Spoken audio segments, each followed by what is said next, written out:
As the delegates prepare to give their speeches inside the Democratic National Convention here in Philadelphia, Pennsylvania, we have been blessed with a major thunderstorm after a degrees temperature of something like 102 today, where people were scorching, there were fans out in the parks, and now we're cooling down, and we have torrential rains, thunder, and lightning going on out here as the convention gets underway. This is our first day of the Democratic National Convention here in Philadelphia, Pennsylvania.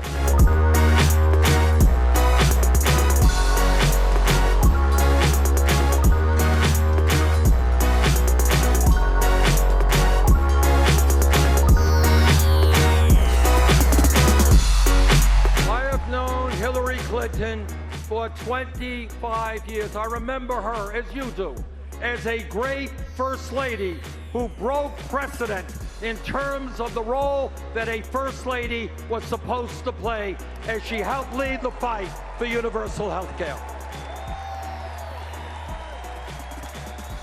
I served with her in the United States Senate and know her as a fierce advocate for the rights of children, for women, and for the disabled.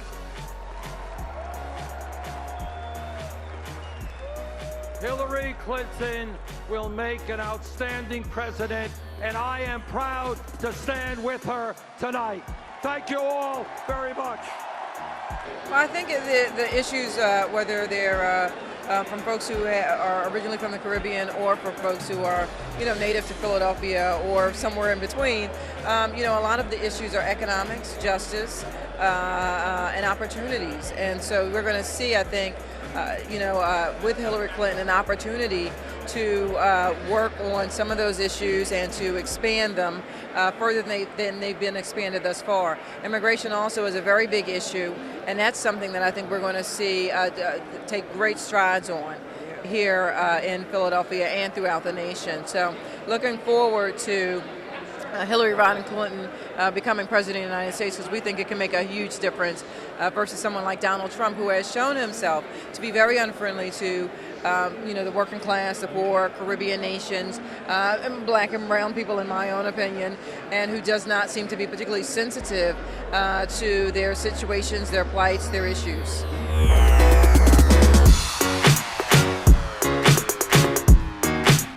We're on the floor of the convention center in Wells Fargo, and right now coming on stage is Michelle Obama. She is receiving the loudest cheers. We have a huge crowd here, and they're all paying attention very closely.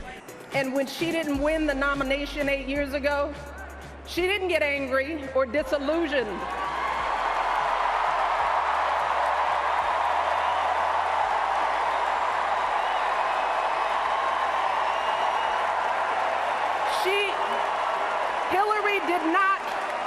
Hillary did not pack up and go home, because as a true public servant, Hillary knows that this is so much bigger than her own desires and disappointments.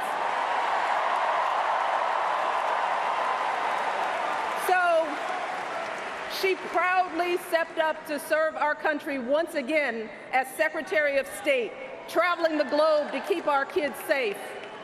And look, there were plenty of moments when Hillary could have decided that this work was too hard, that the price of public service was too high, that she was tired of being picked apart for how she looks or how she talks or even how she laughs. But here's the thing. What I admire most about Hillary is that she never buckles under pressure. She never takes the easy way out. And Hillary Clinton has never quit on anything in her life.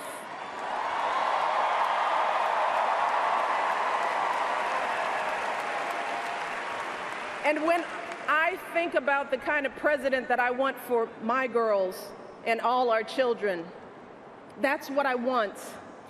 I want someone with the proven strength to persevere, someone who knows this job and takes it seriously, someone who understands that the issues a president faces are not black and white and cannot be boiled down to 140 characters.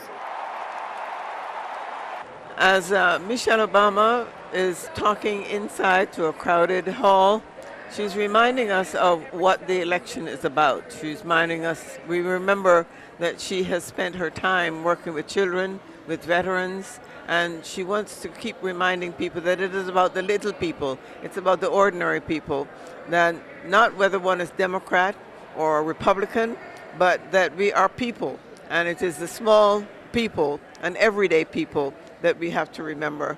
And she's also getting great applause for reminding people what America is about, the spirit of America.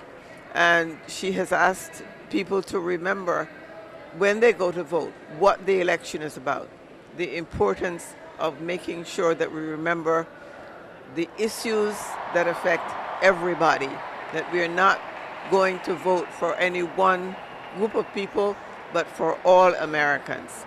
I wake up every morning in a house that was built by slaves.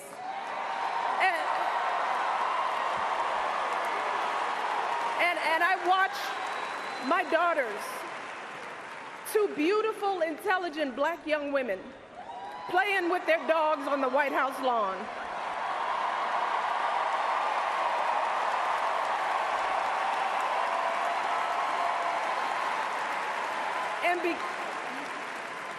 And because of Hillary Clinton, my daughters and all our sons and daughters now take for granted that a woman can be president of the United States.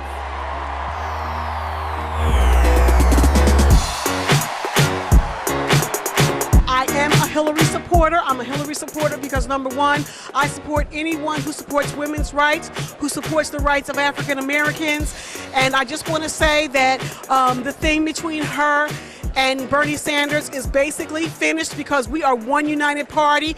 Bernie stood up last night and he supported Hillary, and we all are going to support Hillary. And whatever differences that we had within the party are all going to be null and void because we are one party and we have to fight for democracy. That's what the Democratic Party stands for.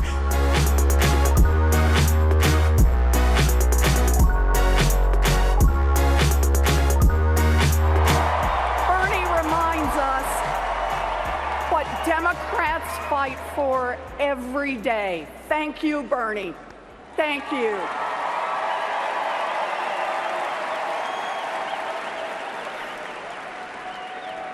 Now, we are here tonight because America faces a choice, the choice of a new president.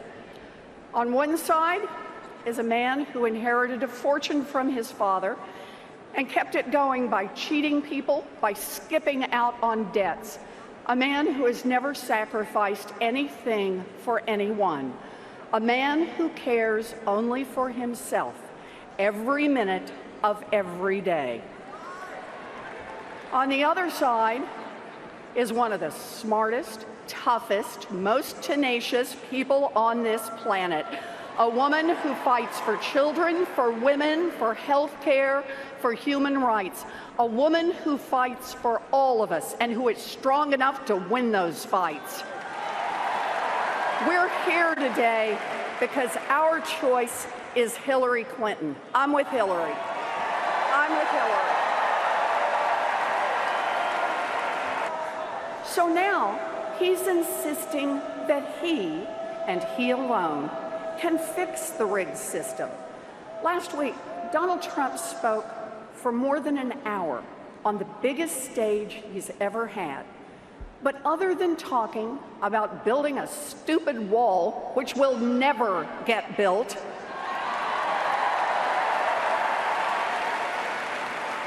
other than that wall, did you hear any actual ideas? Did you hear even one solid proposal from Trump for increasing incomes or improving your kids' education or creating even one single good-paying job? Look, let's face it. Donald Trump has no real plans for jobs or for college kids or for seniors. No plans to make anything great for anyone except rich guys like Donald Trump. We've seen this ugliness before, and we are not going to be Donald Trump's hate-filled America. Not now, not ever.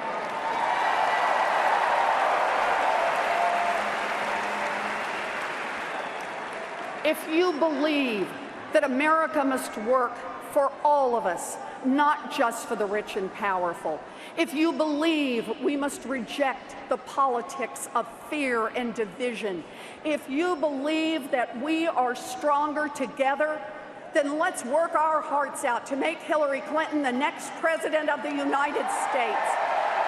Thank you.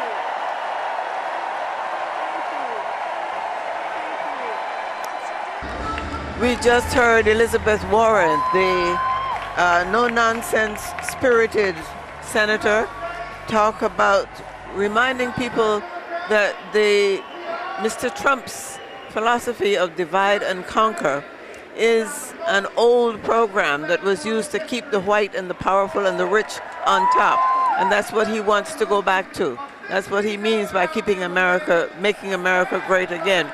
She reminds us that Mr. Trump and his plan will be to make sure that when you divide people, that it creates an opening for those of his ilk to find the loopholes where they can rise to the top by taking advantage of all of the loopholes in the tax laws and every other law that will make them richer and keep them rising and keep the poor people down. She reminded us also that Hillary Clinton will fight for a minimum wage that is fair, rather than have working people live in poverty. Arizona. 51 votes for the next president of the United States of America, Hillary Rodham Clinton.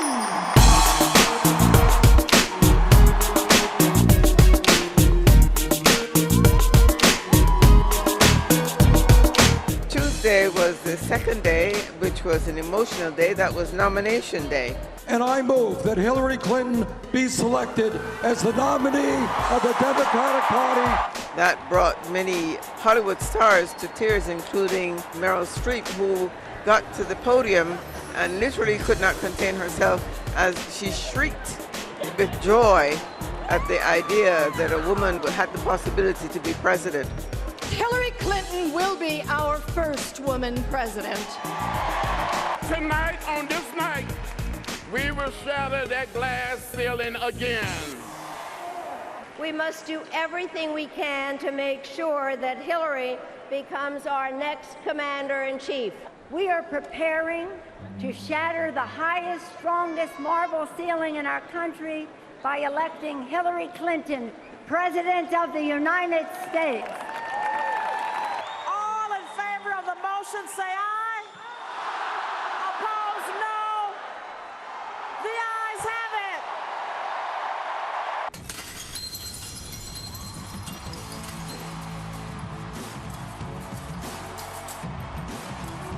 Hello, Philadelphia. We just put the biggest crack in that glass ceiling yet.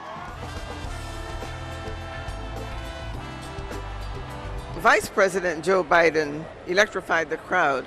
He reminded us that only a certain kind of person would take pride in telling a person, you're fired. Just listen to me a second without booing or cheering. I mean this sincerely. We should really think about this. His cynicism is unbounded. His lack of empathy and compassion can be summed up in the phrase I suspect he's most proud of having made famous: "You're fired." I mean, really, I'm not joking. Think about that. Think about that. Think about everything you learned as a child, no matter where you were raised. How can there be pleasure in saying you're fired? He's trying to tell us he cares about the middle class. Give me a break. That's a bunch of malarkey.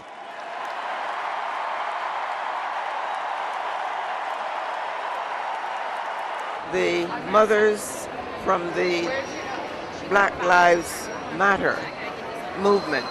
Those are the mothers of the young men who were murdered by gunfire. And they told their stories and how Hillary Rodham Clinton stood by them. Give me a moment to say thank you. We are not standing here because he's not good. We're standing here because he's great. Then came Bill Clinton. He received a resounding round of applause, a very warm welcome, as he told the story of how he met Hillary. And using his charm, as we all know, he obviously was very happy to tell that story. I went up to her and she said she was going to register for classes for the next term. I said I'd go too. And we stood in line and talked. You had to do that to register back then. And I thought I was doing pretty well, till we got to the front of the line and the registrar looked up and said, "Bill, what are you doing here? You registered this morning." I turned red and she laughed, that big laugh of hers. And I thought, well, heck, since my cover's been blown, I just went ahead and asked her to take a walk down to the art museum. We've been walking and talking and laughing together ever since. And it was seen by many as an opportunity to show the softer, gentler side of Hillary. He wanted to make sure that we knew Hillary as a mother and as a wife, and the young girl who worked very hard in law school to be involved in all issues, social issues, always benefiting the underdog, or benefiting children. I have lived a long, full, blessed life. It really took off when I met and fell in love with that girl in the spring of 1971. When I was president, I worked hard to give you more peace and shared prosperity, to give you an America where nobody is invisible or counted out. But for this time, Hillary is uniquely qualified to seize the opportunities and reduce the risk we face. And she is still the best darn change maker I have ever known.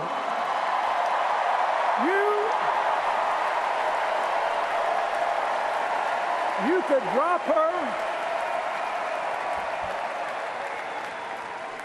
You could drop her into any trouble spot. Pick one. Come back in a month, and somehow, some way, she will have made it better. That is just who she is. There are clear, achievable, affordable responses to our challenges. But we won't get to them if America makes the wrong choice in this election. That's why you should elect her.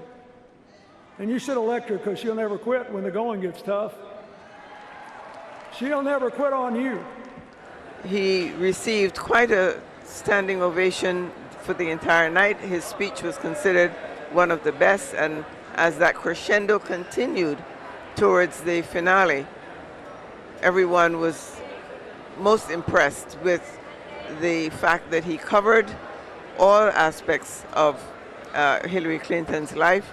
He reminded us that she never gave up. She was a person who was never satisfied with the status quo, and that she was a fighter. She has been fighting for 40 years, that she has been knocked down, but she's picked up back up and got back in the saddle and done what she's had to do every time.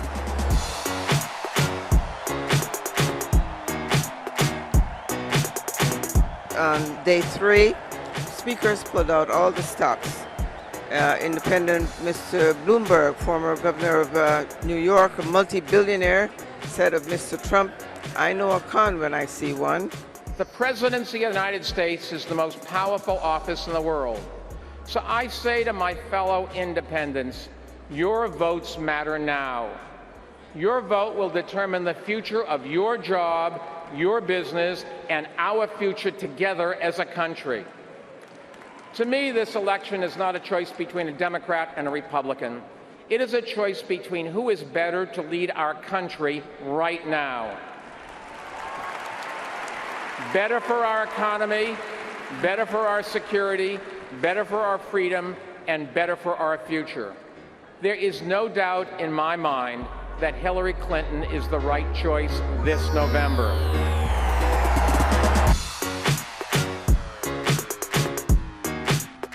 Vice presidential nominee Tim Kaine emphasized the proven capability and preparedness of Hillary Rodham Clinton, who has clearly laid out detailed plans on her website about what she will do to fix the issues that she addresses, compared to Mr. Trump, whose mantra is, "Believe me, it will be great." And he expects everybody to believe that he will do it on his own. For every man and woman serving our country in the military, at home or abroad, for every working family working hard to get ahead and stay ahead, for my parents and in-laws and every senior citizen who hopes for a dignified retirement with health care and research to end diseases like Alzheimer's,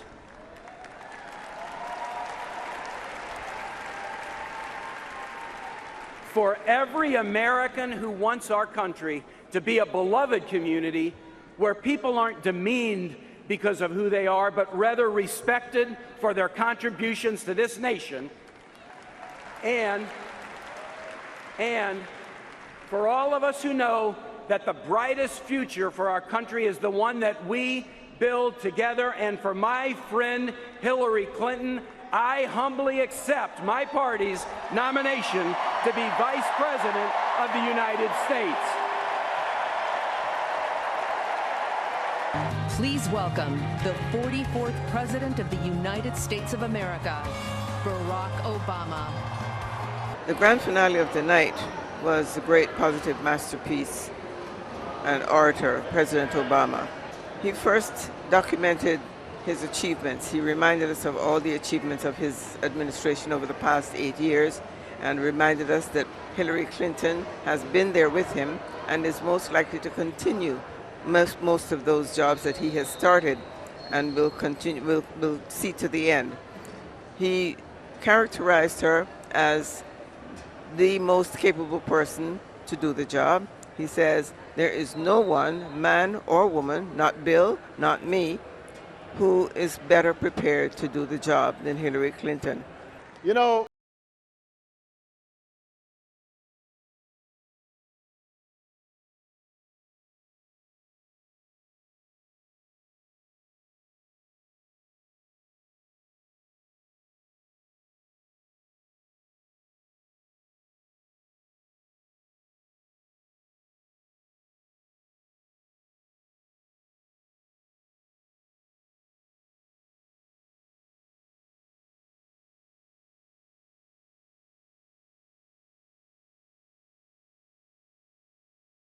for the senior citizen, or the small business owner, for the soldier, for the veteran. And even in the midst of crisis, she listens to people and she keeps her cool and she treats everybody with respect.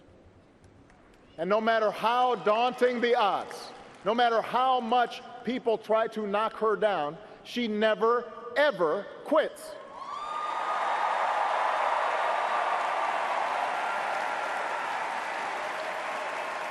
That is the Hillary I know. That's the Hillary I've come to admire. And that's why I can say with confidence, there has never been a man or a woman, not me, not Bill, nobody more qualified than Hillary Clinton to serve as President of the United States of America. Hillary Rodham Clinton emerged.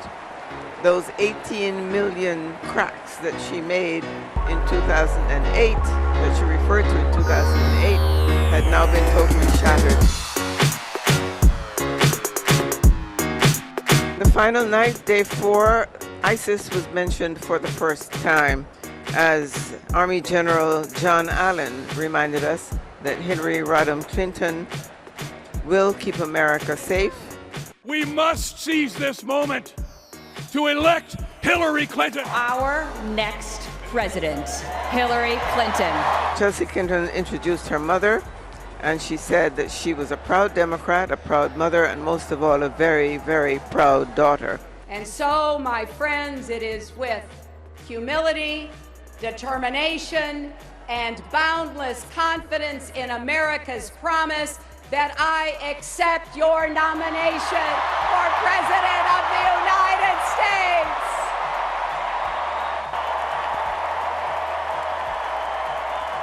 Hillary Clinton, in her closing speech, reminded us that she will be president for all Americans, rich and poor, gay and straight, for the teachers, for the first responders, that she will be the president for all people. Americans don't say, I alone can fix it. We say, we'll fix it together.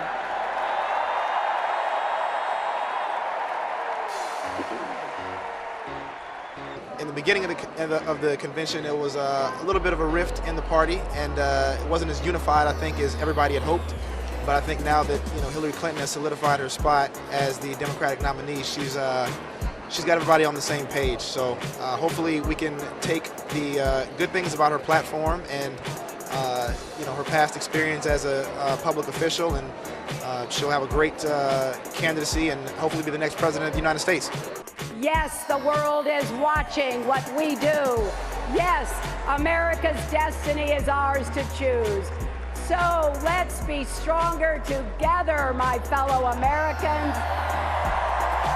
Let's look to the future with courage and confidence.